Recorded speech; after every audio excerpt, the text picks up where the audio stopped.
Now, Mark, what's your intel on Brendan Favola? Are you expecting him to play this week? Aware that he had the operation. It's a delicate one for them, knowing he's a marking player, and hence there's a fair bit of spalling involved in that area of the game for Brendan. So, I mean, they'll have to monitor it as the week goes on, but you'd say probably maybe unlikely. I read an interesting line about Freo's performance on Saturday. It said if you turned up late and left early, you would have thought Freo were pretty good. That was about right. I think, look, the 20-minute mark of the third quarter, we were sort of 21 points down, and we missed a shot on goal, and it could have put us within 15 points. But after that, as we know, the game slipped away quite quickly, and that's probably the disturbing thing.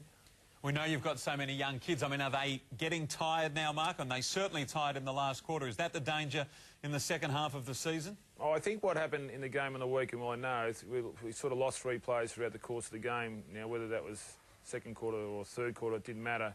Then the responsibility of carrying the load of the game fell back on 6 of our first-year players. And that probably didn't help the situation. But there are 1 or 2 players, particularly our younger players, that we're going to rest in the next month. 2 to 3 weeks now without Matthew Pavlich. I reckon Aaron Sandilands deserves the honour of being the captain in his absence.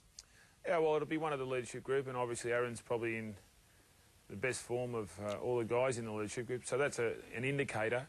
And I think, you know, perhaps a guy like Aaron needs something like this now, on the back of Pav being out for a couple of weeks, and really gives the leadership group a time to reflect and express themselves and show the team that we can actually still win without Pav. He's been in great form. Just one final one, Mark. The closed sessions have continued, even though you can't make the finals and possibly don't have a lot to hide. But what you're doing behind closed doors, it's obviously important to your group. There's so much planning that goes in from an opposition point of view now, and they look at everything from how you train and what you're doing. So that's the reason for it, and you'll find most clubs, every club in fact, has done that now.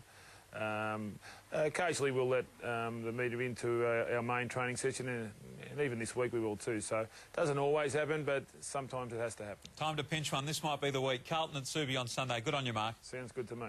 Mark Harvey.